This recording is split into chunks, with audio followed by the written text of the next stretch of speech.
Hey, what's going on, guys? This is Sam, it's Level X, and we're back here in Pokemon Masters 2 to the Battle Challenge Round 2 for the Unity Gala event. No, it's not Unity Gala, it's the Hearts United event.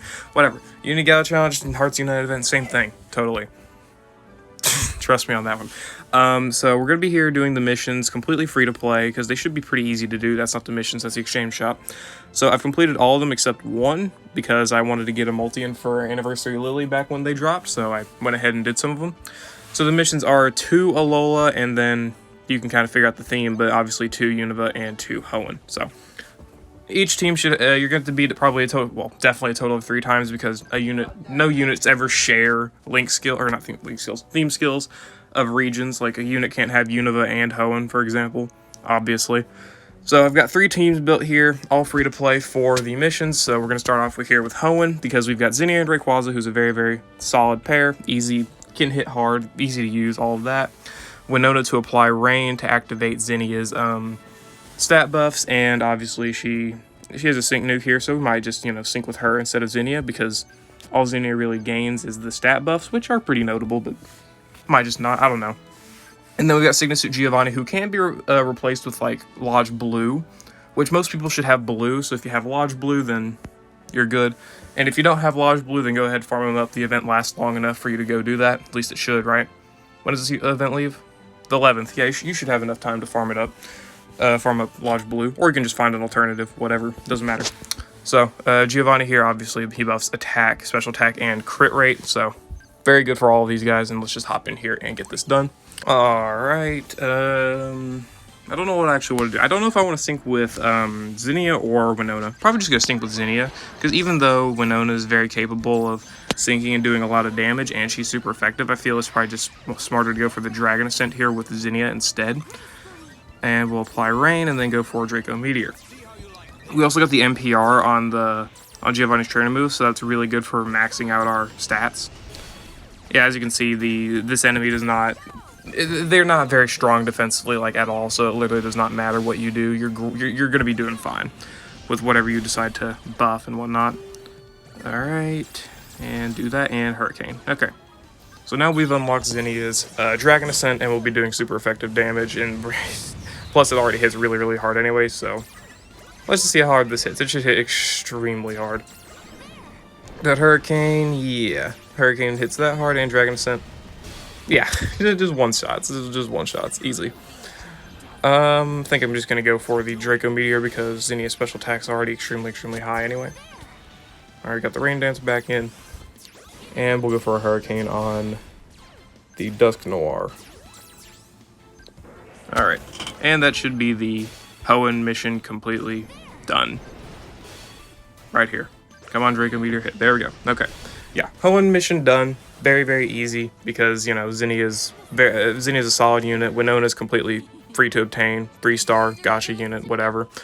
And then, obviously, all they need is crit buffs, because Winona's not going to be doing much damage. Zinnia already buffs her offenses. You literally just need somebody to buff crit. So, yeah, there's the Hoenn mission done. Now let's move on to the next mission, which I think is Alola. Alola, yeah. So, I chose to bring in Lodge Blue here. Obviously, he's not Alola. But we've got Molayne and Sophocles here, very ironic duo. I brought in Molayne literally just for fun. I don't know what the hell that was. But brought in Molayne here just for fun. Let me go mute my messenger so I will stop getting the notifications. And so, Molayne here, he's got Inertia in his grid if we choose to sync with him, which we probably will not. I'm not sure on that yet. We got Furious Brawn here for powering up attack moves, because obviously, higher attack, more stat buffs, and it's just a great multiplier to have. Flinch Hitter powers up sync moves when they're flinching, and speaking of flinching, one of his biggest things is that he can flinch with Iron Head, very useful. And then Sophocles here, he's able to buff all of his stats that he needs, his attack, his crit, and his defense, and then he obviously is able to use Wild Charge here.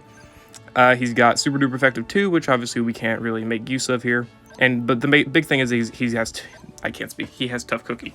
Tough Cookie buffs his damage and all that stuff. And we've got Standfast 3 for preventing recoil from Wild Charge. Speaking of, how come this guy has Standfast 9 but Elisa doesn't? I mean, I get why, because different times they're releasing. But come on. Really? They give a free-to-play unit Standfast 9, but they can't even give a lot of other units Standfast 9? Whatever. It's fine.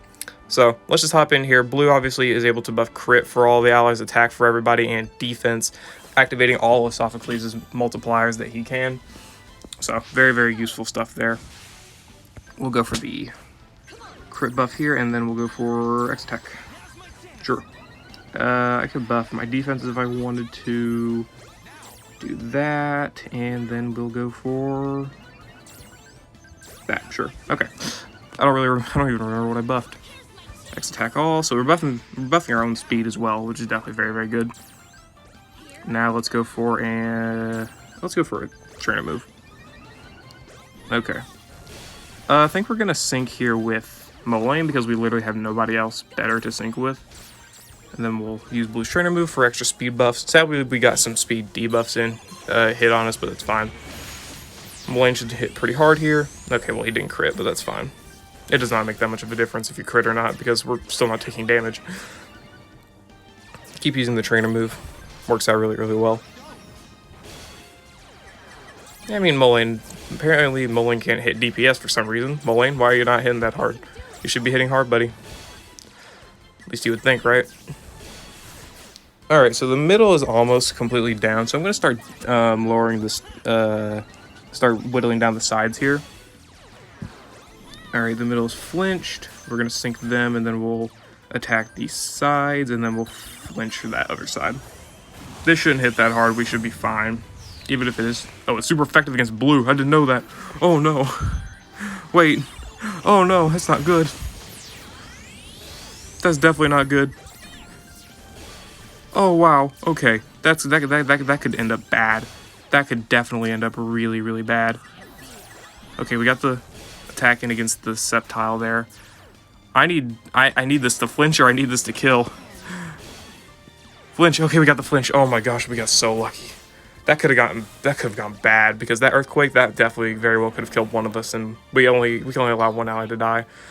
So definitely be careful when using blue here. You might want to get some flinches in with Stomp or Iron Head or something like that, because it could definitely end up pretty bad there. As you saw, it definitely could have lost if it wasn't for the fact that I got that last flinch in there with Moline. Thankfully, he was really, really clutch.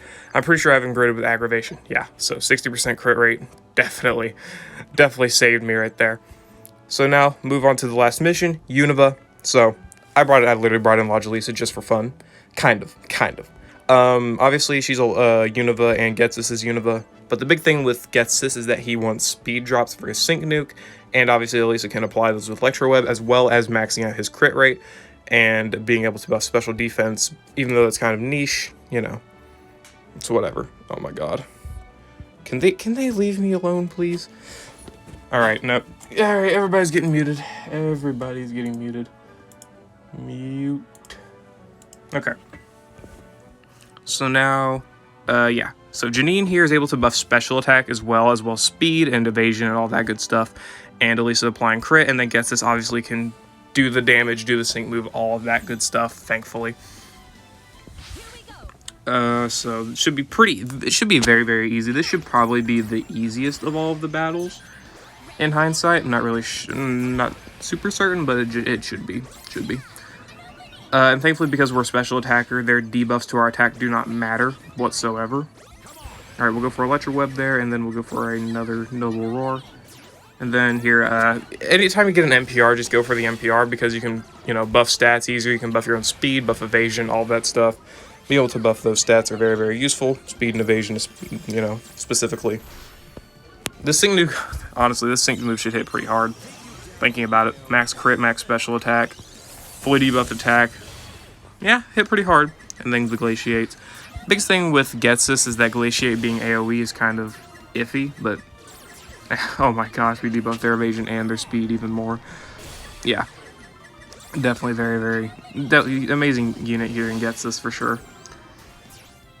Definitely underrated when it comes to being, free to play and whatnot.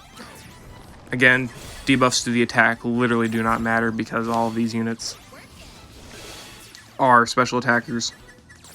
Here this could be pretty bad. Janine very well could go down here, but you should still be fine. I'm going to attack the sides again. Well, I'm going to use another move so we can make sure that they're queued up something. And then we'll go for the hopefully finishing Glaciate. Okay, that didn't actually hurt that bad, but we also do have buff. That does make a lot of sense. Sorry about the cuts that I keep having to do cuts in this video, but oh well, it's whatever. Can't really do much about that. This Glaciate should kill. Yeah, there we go. And that was the last mission, if I recall. Yeah, last mission.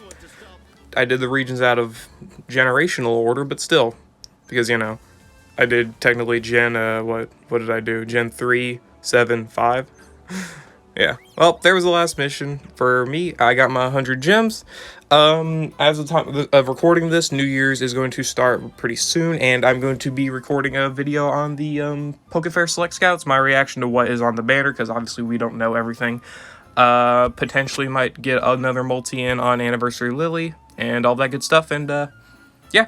I hope you all enjoyed this video. Let me know what you used in order to beat the Battle Challenge Round 2 missions down in the comments below, whether you, or did you just use, you know, a bunch of the anniversary characters on a team or whatever. I would have probably done that myself, but I don't have Anniversary Lily, so I just didn't. But yeah, anyway guys, that's gonna be it for this video. I hope you all enjoyed, and I will see you all later.